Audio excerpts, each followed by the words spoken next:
A man in scale armor is drowning in a Roman city. He has crossed half an empire to be here.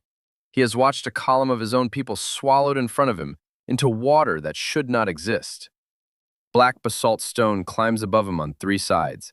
The river runs somewhere beyond the wall and somewhere closer than that, underneath, in the trench he cannot see. His helmet is full. His mail drags him down by the shoulders and the hips, the iron scales sewn onto leather, pulling him into the silt like a fishing weight. His mouth is just above the surface for one more breath, and then it is not. Around him, hundreds of men do the same thing he is doing. They reach for one another. They take one another down. The water tastes of stone and old, stale spring water, and a smell the chronicles will not name, because the chroniclers were on the wall above, watching, and they could not smell what they could see. Summer of 359. Deep inside the eastern frontier of the Roman Empire, on a black volcanic spur above the upper Tigris, the King of Kings of the Sasanian Empire has spent 73 days trying to take a single Roman city. He has the largest besieging army any chronicle of the 4th century records. He has the war elephants of Segestan. He has the Chianite cavalry of an old king named Grumbates, whose son lies dead in the dust under the south wall with a Roman ballista bolt through his chest. He has Roman intelligence in the form of a deserter named Antoninus, who knew every gate of the city when it was still his to defend. And he is losing men by the thousand to a wall of black stone and a trick with the local water. Ammianus Marcellinus says 30,000. I want to be careful with that number from the start, because it has been argued over by serious people for 60 years. John Matthews, in his 1989 book on Ammianus, reads 30,000 as a number Ammianus could have counted from the walls himself, since he was on those walls. Roger Blockley, in a long set of studies through the late 80s and into the 90s, reads it as a classicizing flourish, doubled, perhaps tripled, for the cadence of the sentence. I lean toward Matthews on this one. Ammianus, when he is on his own ground and has nothing to prove to the court at Antioch, gives numbers he could have counted. Either way, what is not in dispute is this.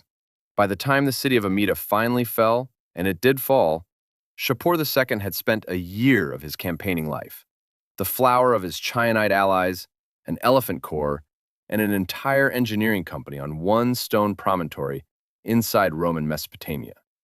He had taken the city, and taking it had broken the back of his westward war.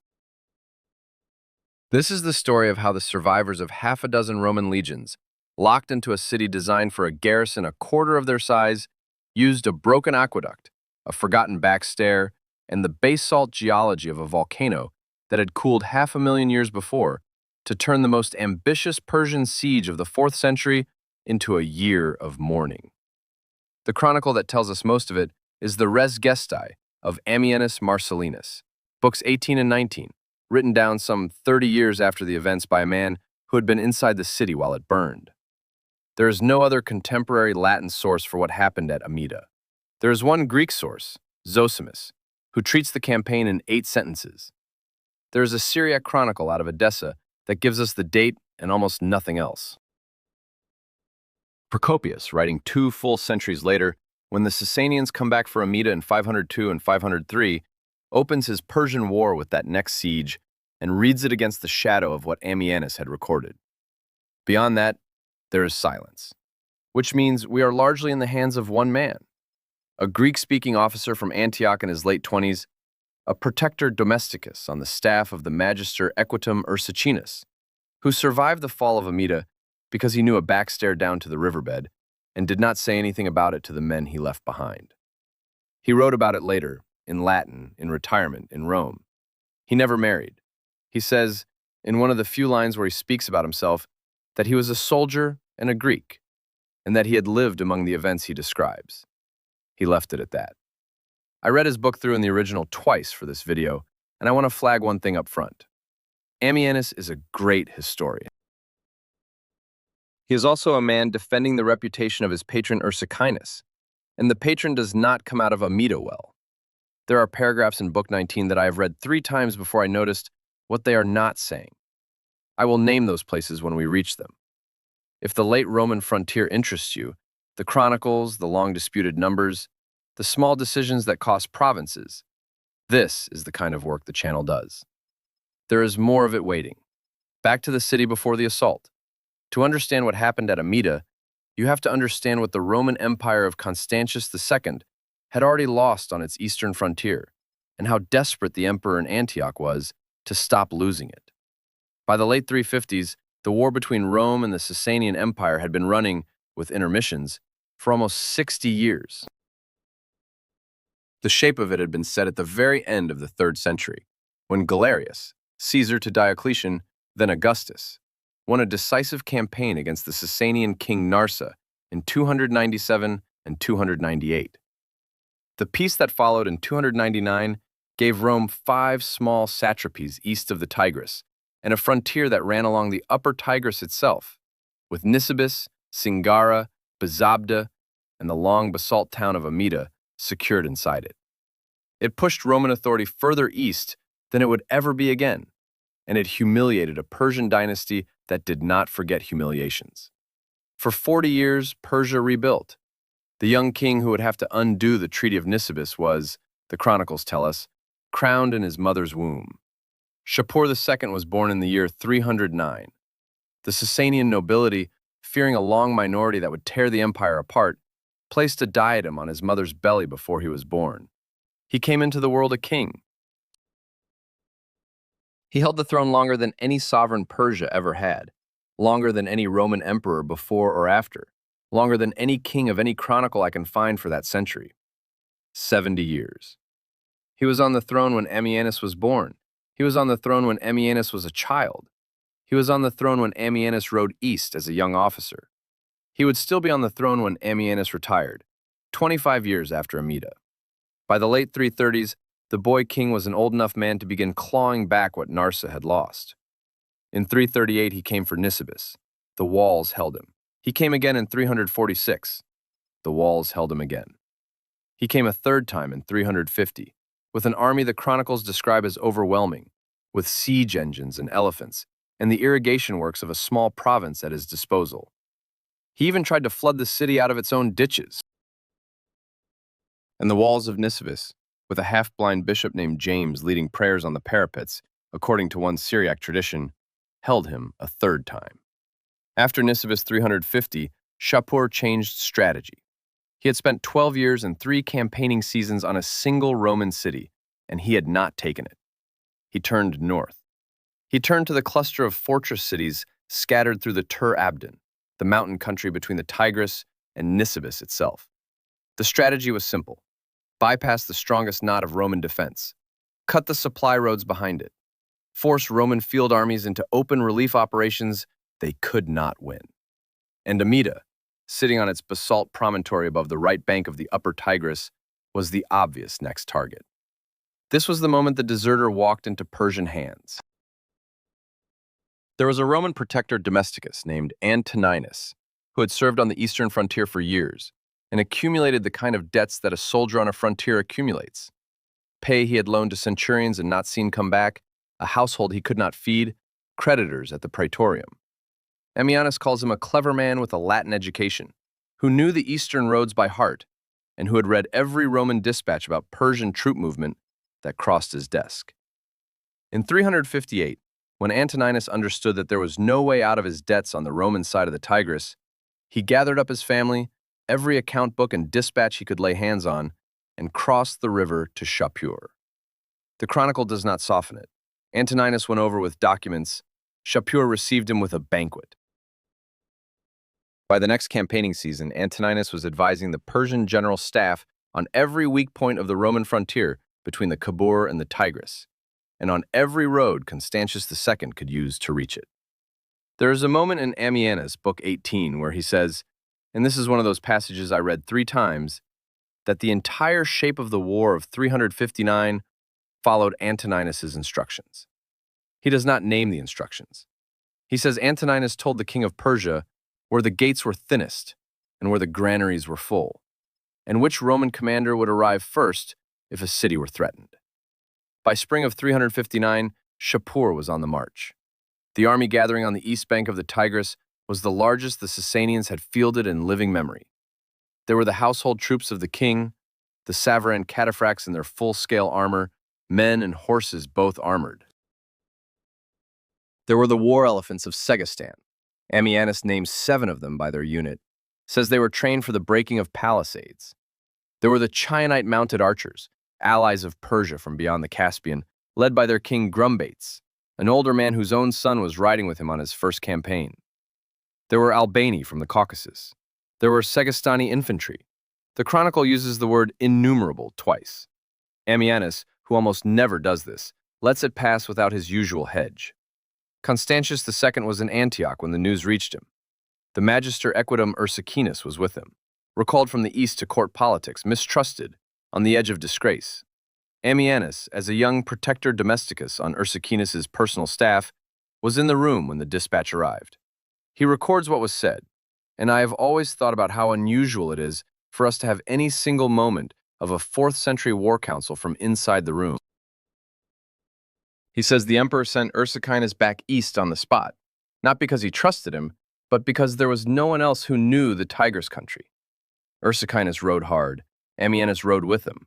They reached the upper Tigris with a small staff, met scouts who told them what was coming, and made the decision that ended the campaign before it began. Ursicinus could not field an army that would fight Shapur in the open. He had a few thousand soldiers, scattered across 2 provinces.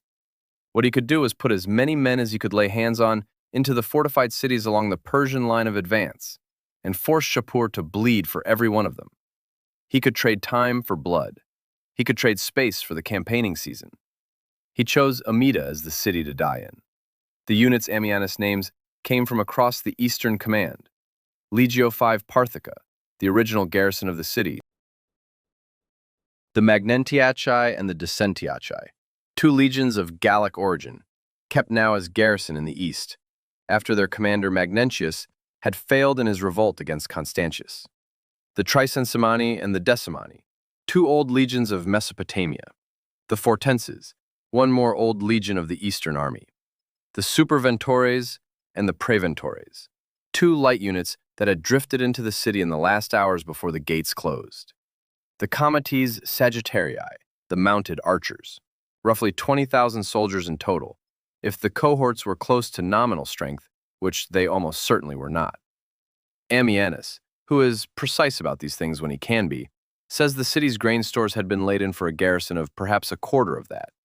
In the last week before the Persians came in sight, the population of the city doubled. Refugees from the open country streamed in through the gates. Farmers from the surrounding villages with their grain and their cattle. Roman bureaucrats from the smaller garrison towns. 20,000 civilians, by Ammianus's later count, on top of the cohorts of half a dozen legions in a city designed for the 5th Parthica alone. He himself rode through the south gate one day ahead of the Persian advance guard. He remembers a particular detail: a back stair cut into the basalt below the south wall, a hidden flight of steps that led down to the riverbed and was used by the city's water-bearers in peacetime. He noticed it because he had spent a night there once on an earlier visit. He stored the memory. He says nothing about it again until much later in the book. The Persian army was visible from the walls by mid-morning of the next day. The Chronicle of Edessa marks the date in the old Syriac calendar. On our reckoning, it is somewhere in the early summer of 359. Ammianus says the dust came first, a long, slow, rising cloud from the southeast, and then, under the cloud, the standards. Then under the standards, the King of Kings himself, in a tiara of gold, on a horse that had been saddled with leopard skin. Behind him, the diplomats, the Chianite king Grumbates, the Albani, the Segestan commanders. Behind the diplomats, a parade of cavalry that would take a full afternoon to pass the city in review. Shapur sent envoys to the walls. He offered, by the diplomatic forms of the period, the kind of terms a king of kings offered to a city he believed could not resist. Open the gates, surrender the garrison, and Amida would be left intact and its inhabitants left to live. He sent Grumbate's son to deliver the message, the Chianite boy on his first campaign, riding up under a flag of truce to a stretch of wall manned by the Comites Sagittarii, a ballista on the parapet, manned by a Roman engineer whose name no chronicle records, fired without orders. The bolt. Ammianus is careful here. He writes that he himself saw the man die. Passed through the Chianite prince's chest and pinned him to the saddle of his horse. The horse carried the dead boy back across the open ground toward his father. Whatever the city had been before that moment, it was now something else. The man who would spend the next 73 days breaking the walls of Amida was no longer a king consolidating a frontier. He was a father. To understand the 73 days that followed, and the 7 days of mourning that came in the middle of them, and the night the aqueduct ran the wrong way and drowned a column of Persian heavy infantry, you have to understand what kind of war Shapur had now committed himself to fight, and what kind of city he was about to fight it against.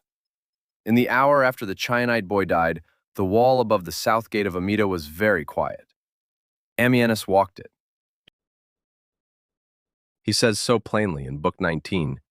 He walked the southern stretch and looked down at the body of the prince on the saddle of his horse, and at the men trying to get the horse turned around and pointed back at the Persian lines. He does not say what he was thinking. He says that he could see grumbates from the height of the wall, separated from the body by a quarter of a mile of open ground, standing very still in a circle of his own household. He says he could see grumbates take his helmet off. That is the line, and Ammianus does nothing with it. He moves on. I have read that paragraph perhaps a dozen times. Every time I come back to the fact that he saw it from above, in silence, knowing what was about to be unleashed in return, and that the only detail he allowed himself was a helmet being removed by an old man at a distance. To understand the 73 days that were about to begin, you have to understand what kind of war Shapur had been fighting for 30 years already, and what kind of war this one had become the moment the ballista bolt went home. The Romans had not had a real peace with Persia in living memory. The peace Galerius had imposed on King Narsa at the end of the 3rd century, the one with the 5 satrapies, with Nisibis as a Roman city, with the long basalt town of Amida itself as a Roman possession, had bought 40 years of effective peace, but only because the boy king in Persia had been growing up and Persia had been rebuilding.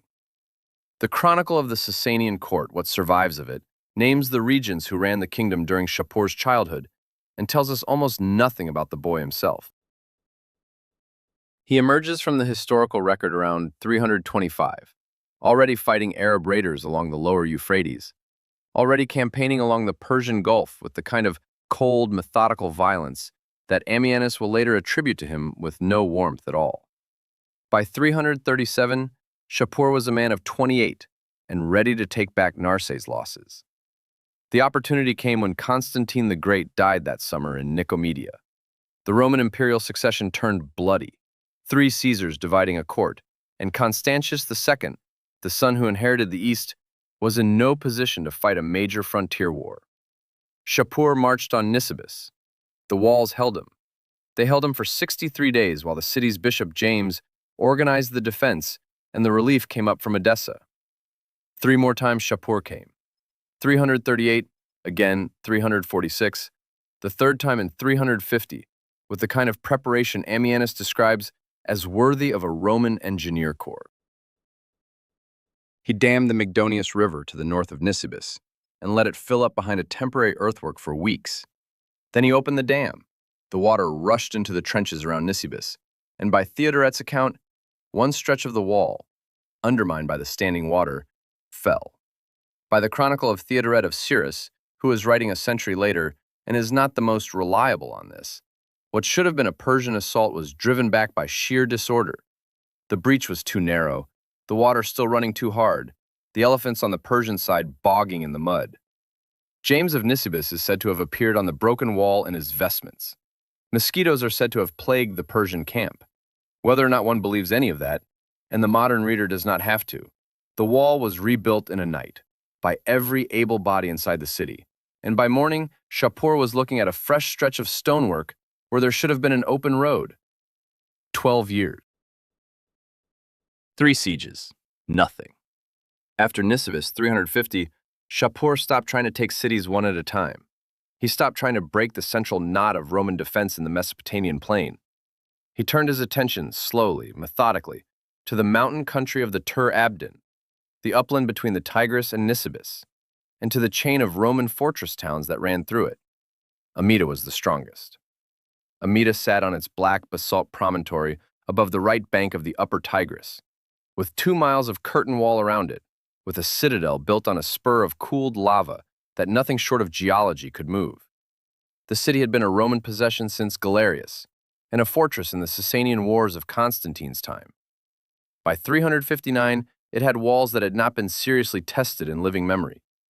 In the late winter of 358, in a small house outside the Praetorium at Edessa, a Roman protector domesticus named Antoninus sat with his ledgers and made the arithmetic of his own life. I want to spend a moment on Antoninus, because everything that follows turns on him. Ammianus, in Book 18, gives him 3 short paragraphs. He calls Antoninus a man of solid Latin education, neither rich nor of high birth, but clever, and trusted enough by his superiors that confidential dispatches from the Eastern Command had been passing across his desk for years. He had been on the eastern frontier long enough to know not only the official Roman intelligence on Persian troop movements, but the soft underside of the Roman administration of those same provinces. He knew which fortress had been short of grain for the last 2 years. He knew which commander was new and which was sick. He knew which sections of the limes had been quietly stripped of garrison to feed Constantius's western campaigns. He had also, by the autumn of 358, accumulated debts that no centurion's pay could close. Ammianus says the debts had come from his work, from loans extended to other officers, from money laid out for the household of his superior, and that when he applied through the proper channels for relief, the channels were closed.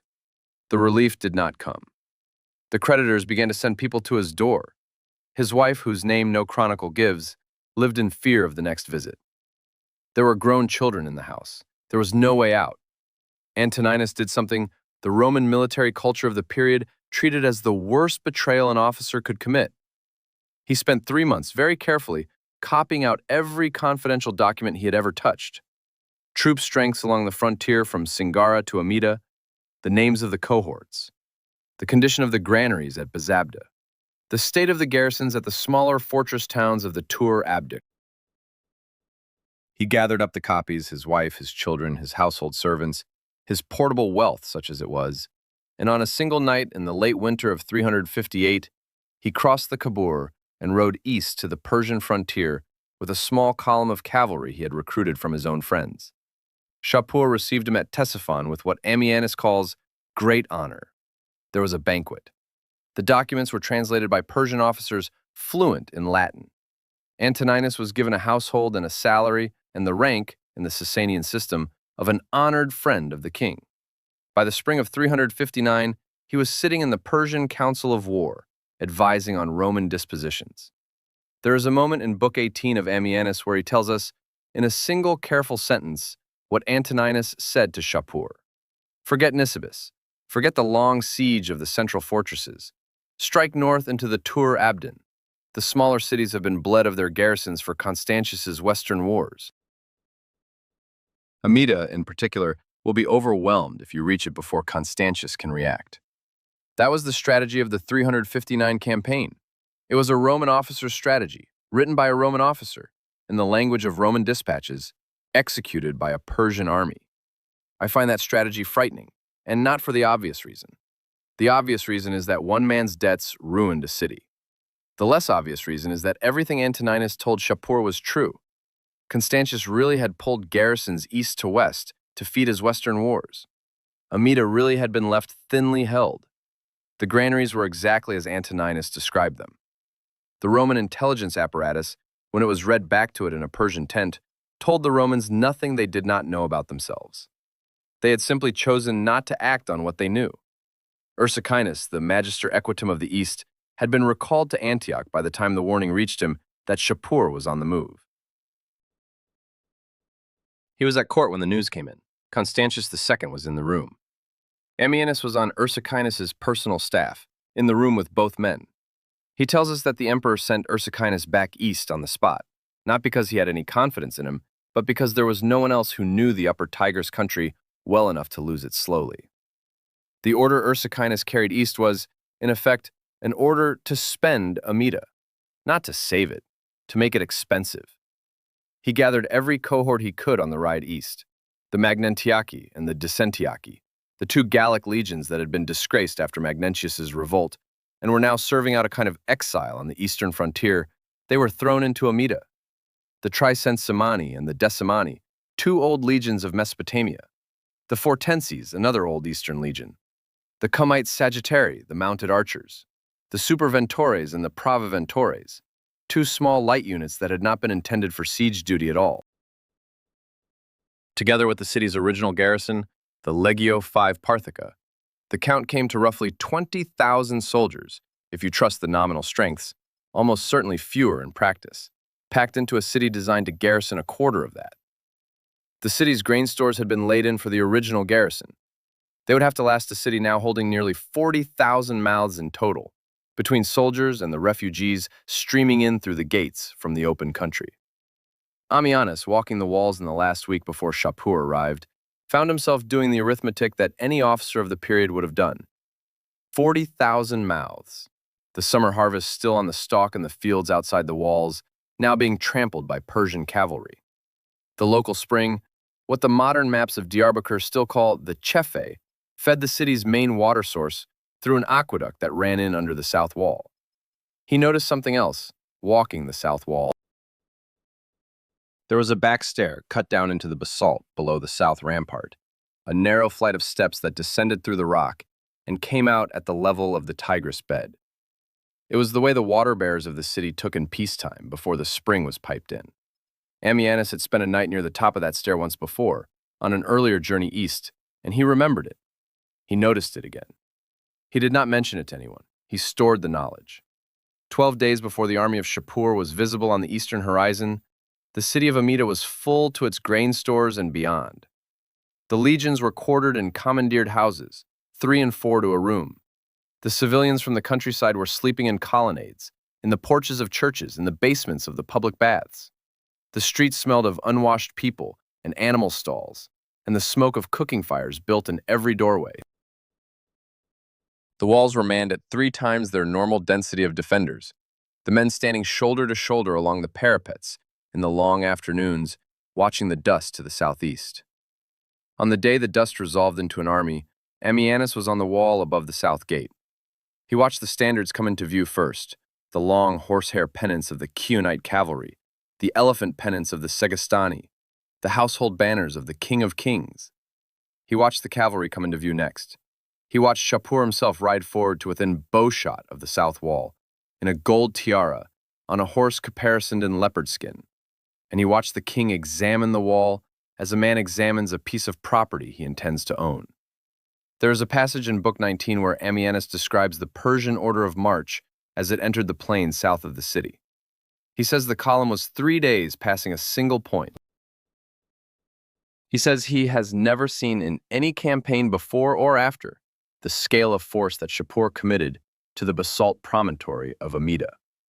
The Chianite cavalry alone, by his estimate, was 30,000. The Segestani heavy infantry was the same. The Savaran cataphracts of the king's household, the elephants, the Albani contingents, the engineer corps. Ammianus stops giving numbers and uses the word innumerable. He is careful with that word. He almost never uses it elsewhere. Inside the city, in a colonnade not far from the south gate, 2 boys were watching it together. I want to slow down here because the Chronicle does not give us this scene, but the Chronicle does give us everything that surrounded it, and I cannot read Book 19 without wondering about the children inside the walls of Amida. There were thousands of them. The civilian refugees had brought their families. The legions, in some cases, had brought their wives.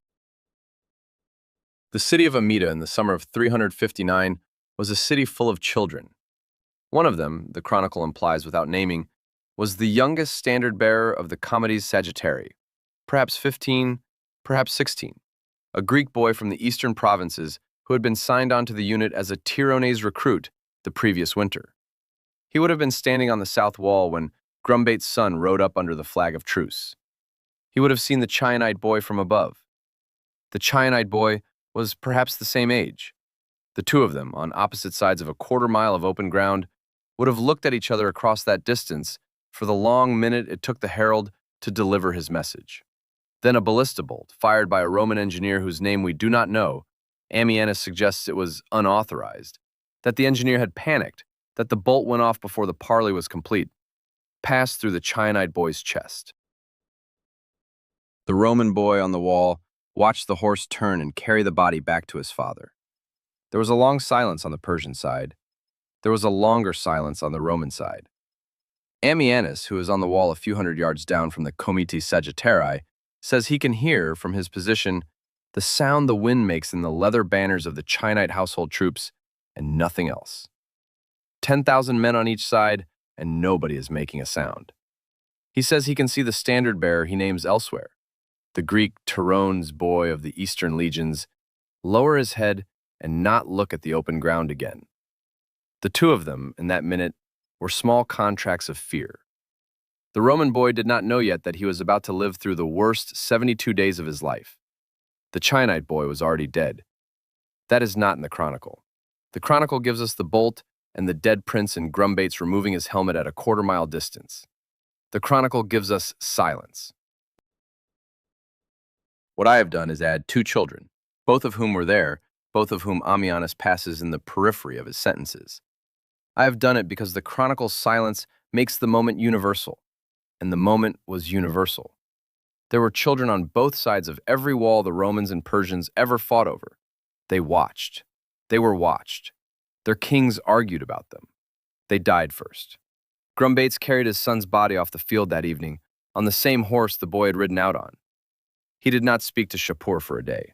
The chronicle says, and here I trust Ammianus completely, because the detail is the kind a Roman officer on a wall could have heard about from a Chianite captive later, that Grumbates ordered 7 days of formal mourning for his son before the assault could begin.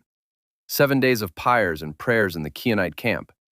7 days of the Persian army standing still around a city it had come to take.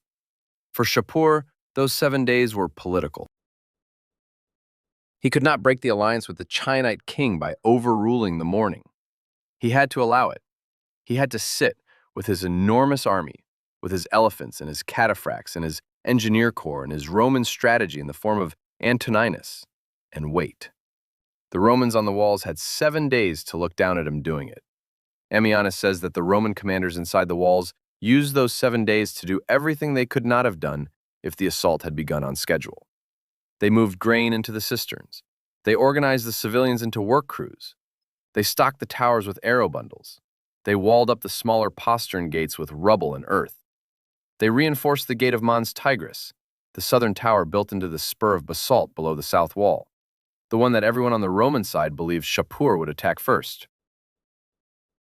And one of the senior centurions on the second night of the morning came to the chief engineer of the city, Ammianus does not name him, and asked a question. The Sifi Aqueduct ran under the south wall to bring fresh water from the spring up to the citadel cisterns. If the Persian assault came at the south wall, could the aqueduct be opened back the other way? The engineer thought about it through the night. He went to look at the inlet in the lower city the next morning. He came back to the centurion with a calculation, written out on a wax tablet, and a sketch of the lower south rampart. He said yes. He said the aqueduct could be opened. He said that if it were opened at the wrong moment, it would flood the lower city. He said that if it were opened at the right moment, at the moment a Persian assault column was crossing the open ground at the foot of the south wall, it would flood the open ground first. The centurion took the tablet to the city's senior officers. They argued for the rest of the day. They decided to keep the option in reserve. The engineer rigged the inlet so that a single sapper, on a single command, could redirect the spring back toward the lower rampart. They did not test it. They did not tell most of the garrison about it. They waited. On the morning of the 7th day, the Chinite mourning ended. Grumbates appeared in the Persian council of war with his face painted in white ash. Shapur consulted his engineers, his Roman advisor Antoninus, his Chinite commanders. The order to assault was given for the next dawn. The siege of Amida had not yet really begun. The first arrow hit the south parapet at the second hour after dawn. It came from a Chinite mounted archer in the front rank of the Persian advance, riding at the gallop with his bow drawn at full draw, the kind of shot the steppe peoples had used against the Romans since the days of Crassus, 4 centuries before. The shaft splintered against the basalt at chest height of a Tricensimanus centurion on the wall, who did not flinch, who turned slowly and called for the order to release. A bow on the parapet answered. The arrow went out across the open ground and dropped without effect. The Chinite archer wheeled at the gallop and went back the way he had come. Within an hour, 10,000 arrows were in the air. Ammianus, writing 30 years later, describes the noise.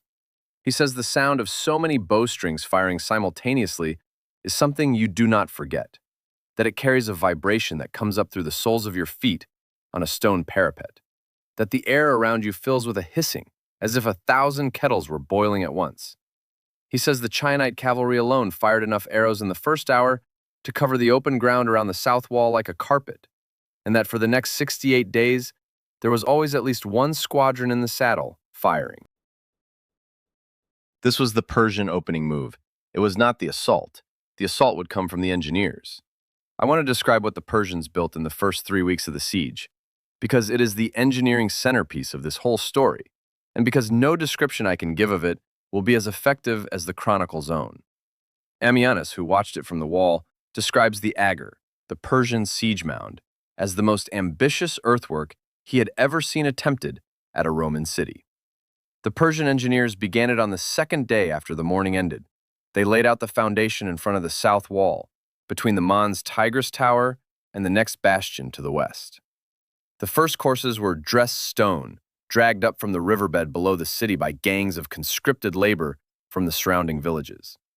The second courses were timber, cut from the orchards the Persians had taken when they took the open country. The third courses, and every course above that, were earth and rubble and brushwood, tamped down between layers of timber until the whole thing had the consistency of dried clay. For 3 weeks, the mound climbed. The Romans built a countermound inside the wall. This is the geometry of 4th century siege work, and the Chronicle of Amida is the best surviving description we have of it. The Persian mound was rising on the outside of the south wall against the basalt at the foot of the curtain. Its purpose was to reach the parapet height, about 30 feet at Amida, and then exceed it, so that Persian archers could fire down into the city from above the wall, and Persian engineers could roll siege engines across the top of the mound and bring them in level with the parapet itself. Once the assault came, the Persian soldiers would simply walk over the top of their own earthwork and step onto the wall. The Roman countermeasure, when the besieging force is too strong to sortie out and tear the mound down, is to build a parallel mound inside the city, against the inside of the same stretch of wall. The Romans' countermound rises at the same speed as the Persians. When the Persian mound reaches parapet height, the Roman mound is just behind the wall at parapet height also. When the Persian assault comes across the top, the Romans are waiting on their own earthwork to receive it. The wall itself in this configuration becomes almost decorative.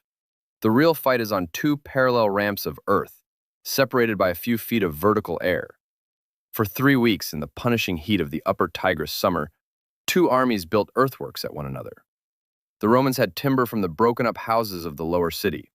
They had labor from the legions and the civilian population working in shifts around the clock.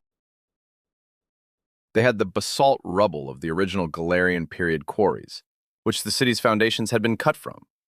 They built the countermound on a foundation of basalt with timber crossbeams every 5 feet, packed with earth, capped with stone. By the end of the 3rd week, the Roman mound was at the level of the parapet, and the men working on top of it could look out across the wall at the men working on top of the Persian mound, 10 feet away across the air. Inside the city, the air smelled of pitch and wood smoke and unburied human waste. The cisterns were holding. The grain was being measured out by Roman quaestors in daily rations that would, by the most generous calculation, last 60 days. The Kefe spring still ran. The aqueduct that brought its water under the south wall still ran. The engineer who had drawn the diagram for the senior centurion in the second night of the morning still kept his wax tablet, and the inlet at the lower south rampart was still rigged so that a single sapper could redirect the flow. The Romans did not use it yet. They waited. On the night of the 20th day of the siege, the Persian engineer corps brought up siege engines. Ammianus is precise here. He names them by type.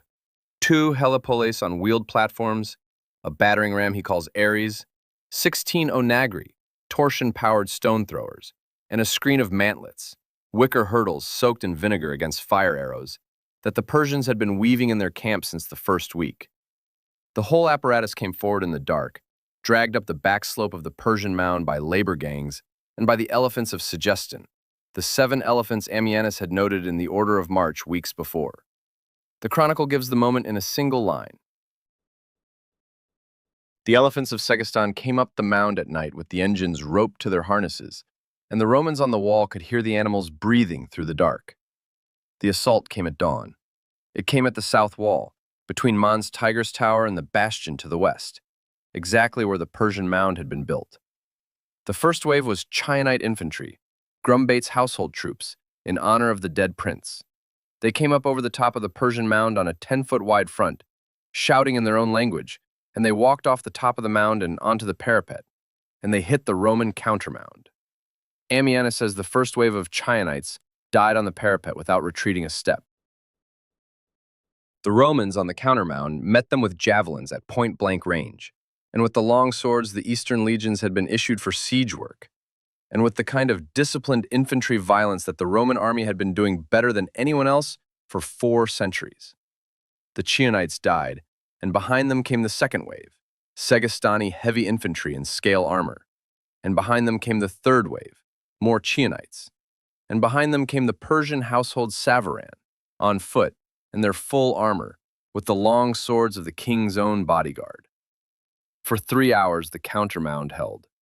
I want to slow down here for a paragraph because the moment that ends the first day of assault is the moment I planted at the very beginning of this video, and it is the moment that turns the whole siege.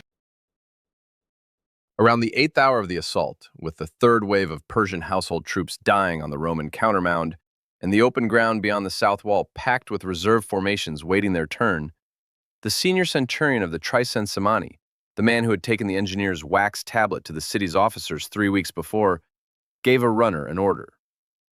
The runner carried it to the inlet at the lower south rampart, the sapper at the inlet, a man whose name Amida does not give, but whom he calls a soldier of the Tricensimani, who had been a millwright before he had been a soldier, took a sledge and broke the wooden plug that held the Chefe spring in its aqueduct. The water turned. It came out not into the citadel cisterns where it was supposed to go, but downhill through the lower city, through a culvert the engineer had cut in the 3rd week of the morning, and out the lower south rampart into the open ground at the foot of the wall. The reserve formations of the Persian army, Chionite cavalry mostly, with a battalion of Segestani infantry behind them, waiting their turn to climb the mound, were standing on that ground. What happened next is the passage I read aloud at the start of this video. The water came out of the rampart at the level of the men's knees, and it came out hard, with the pressure of the Cefe spring behind it. Within 10 minutes, the open ground below the south wall was a swamp half a foot deep. Within 30 minutes, it was knee-deep. The soldiers standing in it could not move out of it, because to the north was the wall, to the south, the basalt slope of the city's promontory, to the east, the river itself, and to the west, blocked off, the back slope of the Persian mound. Then the rest of the Cefe spring came through. The chronicle of Amida on this passage is the most stunning paragraph of any military report in late antiquity I have read. Amida writes that the water rose to waist height, then to chest height, in less than an hour. The Chiionite cavalry mounted tried to ride out of it and could not. The Segestani infantry in their long iron-scale armor could not stay upright in the current. The reserve formations were a mass of perhaps 10,000 men, packed shoulder to shoulder in a killbox of their own army's making, with no exit and no time. Men in scale armor fell, were pulled down, were trampled. The water turned the color of mud, and then of mud and blood, and then of mud and blood and bronze, as the scale armor came off the bodies that had stopped moving in the silt. Amida puts the death toll at 30,000. This is the number Matthews and Blockley disagree about. Matthews thinks Amida could have counted from the walls. Blockley thinks Amida inflated.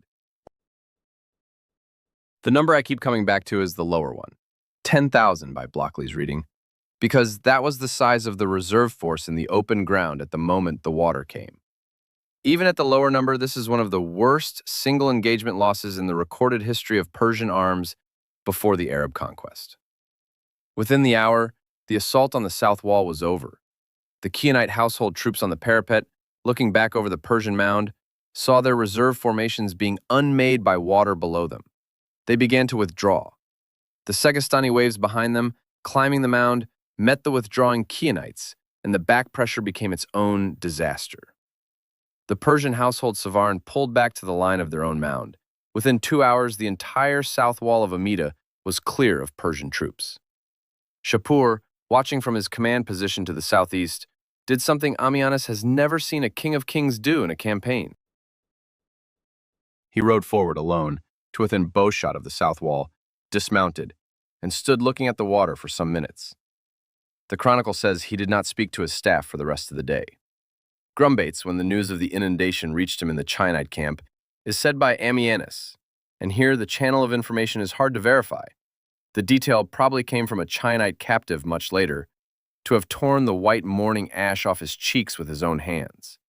The siege of Amida had now cost the Persian army 4 weeks, 10,000 or 30,000 reserve troops, 1 Chianite prince, 1 engineer corps mostly drowned, and a campaigning season the Persian high command had wanted to use for moving onward to Nisibis. They had not taken the city. They had not even taken the south wall. They had not even held a Roman parapet for more than 3 hours. What followed was 45 days of methodical Persian siege work against a Roman defense that knew, by now, that it was being asked to die. I will not give you those 45 days day by day, because the chronicle does not give them to us day by day, and because the pattern repeats. The Persian engineers, denied the south wall by the inundation, turned to the north wall. They built another mound. The Romans built another countermound. The Romans drove a countermine under the new Persian mound, hoping to collapse it from below. And here, on the 47th day, came the moment that finally undid the city. The Persian engineer corps was running its own mine in the opposite direction, also under the north wall, also aiming to come up inside the Roman countermound. The two mines met. Ammianus is careful with the description.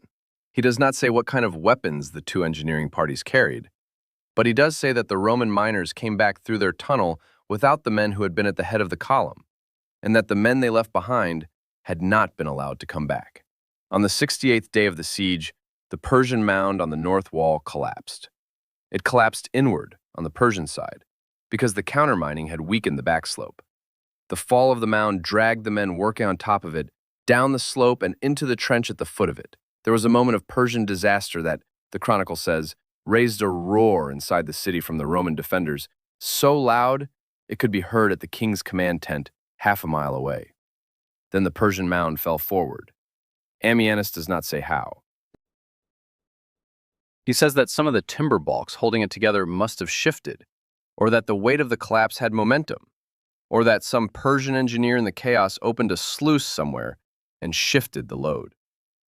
What he says in Book 19 is that the Persian mound, collapsing, slid forward into the Roman countermound on the inside of the wall, and the impact knocked the Roman countermound off its foundations, and the whole double earthwork became a single sloping ramp of broken timber and earth that ran from the open ground outside the north wall straight up over the parapet and down into the streets of the city. The Persians, recovering faster than the Romans, came up the ramp. It is the 73rd day of the siege. Ammianus says he was on the parapet near the Mons Tigris Tower at sunset when he understood that the city had fallen, that his men were dying in the streets behind him, that the Treachery on the eastern wall were being cut down by Chianite cavalry that had come up through the breach, that the elephants of Segistan were being driven through the lower city by their mahouts. He says he turned in the failing light and walked down the south parapet alone, and that nobody followed him, because the rest of the south wall was dead. He went down through the abandoned section of the Mons Tigris Tower. He went out a small postern at the base of the tower that he himself had walled up 3 weeks before with rubble, and that he himself, that afternoon, had had a labor crew quietly reopen. He went down the basalt back stair. He found the river. He found a willow thicket on the far bank. He spent the night in it. He could see, through the leaves, the city burning above him on its promontory, and he could hear all night the sounds that come from a city that has fallen at the end of a long siege. He does not describe them. He says only that he listened. In the morning he walked out of the willow thicket and west, away from the river, in the direction of the Roman lines. He met other survivors on the road. The Magnentiaci had largely been cut down. He counts perhaps 100 survivors. The Decentiaci, the same. The Tricensimani he does not give account for. The Comites Sagittari had been overrun on the eastern wall. The Greek Tyrone's boy I added to the story in the previous part, who is not in the chronicle by name, is in the chronicle by category. Ammianus says, "The young recruits of the eastern legions died almost to a man. Inside the city, the Persians had taken Amida." By Ammianus's account, the king himself entered Amida the morning after the storm, surveying what he had spent a season to take. He did not punish the population the way Persian conquerors of cities had been known to punish. The chronicle is clear on this point, and the modern scholarship is too. He took the surviving Roman officers to be ransomed.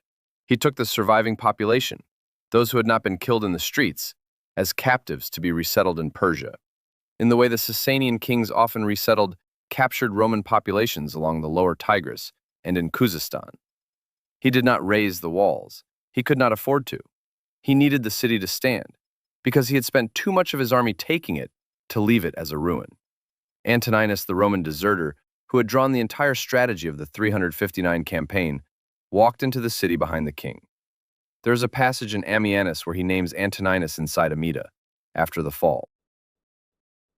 He says Antoninus walked through the upper city, looking at the houses he had helped to destroy. He does not say what Antoninus's expression was. He says only that Antoninus walked. Now I want to come to the historiographic disagreement, because the 73-day siege of Amida is a place where the modern reading of Ammianus matters, and where the channel must lay out the dispute honestly. Modern scholars are split on what kind of disaster Amida actually was. John Matthews, in his 1989 book on Ammianus, reads Amida as the strategic success Ursicinus designed it to be. Shapur took the city, but he took it at a cost. A campaigning season lost, an elephant corps mauled, an engineer corps drowned, the Chianite alliance damaged by the death of Grumbate's prince. That prevented the Persians from doing what they had really wanted to do, which was to push on to Nisibis with a fresh army and finally take the central knot of the Roman frontier. Matthews reads Ammianus's casualty figures broadly and treats Amida as the engineering victory that bought Constantius II 2 years. Roger Blockley, writing through the late 1980s and into the 1990s, reads Amida more soberly. He thinks Ammianus inflated the Persian casualty numbers, particularly the 30,000 in the Inundation, because Ammianus was a partisan of Ursicinus, and Ursicinus needed Amida to look like a strategic gift rather than a catastrophic loss. Blockley reads the siege as a Roman defeat. Half a dozen legions destroyed, 20,000 civilians killed or enslaved, a fortified city lost to the Persians, and only the king's own caution and the late campaigning season preventing him from following up on Nisibis the next year. By Blockley's reading, Constantius II's response, recalling Ursicinus, blaming him for the disaster, having him stand trial, was not the unjust act Ammianus presents, but the natural response of an emperor whose general had lost a city. I lean toward Matthews, but Blockley has the better of the textual arguments on the numbers. The truth is probably in between. Amida was a strategic success, bought at a tactical cost so heavy that nobody on the Roman side could afford to call it a success out loud. Constantius II had to punish someone. He chose Ursicinus, who had given the order to defend the city. The trial of Ursicinus, in 360, is in Book 20 of Ammianus, and it is the most personally felt narrative the historian ever wrote. In the next 50 years, Amida did not disappear from the strategic map. Persian armies came back through the upper Tigris in 363, the year Julian died at Maranga, and the campaign that had been intended to finish what Galerius started ended in a treaty that gave the city back. Jovian, the emperor who succeeded Julian on the battlefield, ceded the 5 satrapies Galerius had won, and Singara, and Castra Maurorum, and the territory around Nisibis. He did not cede Amida because Amida had already been retaken, briefly, by Roman forces in 360 and held since. In the next 200 years, the principle of the inundation, using a city's own water against its besiegers, kept its place in the surviving literature of late Roman and Byzantine siegecraft. The Strategicon attributed to Maurice, written half a century after Justinian, treats deliberate water diversion against an investing army as one of the legitimate defensive measures of a garrisoned city, and the textbook example late readers would have known was the one Ammianus had written down.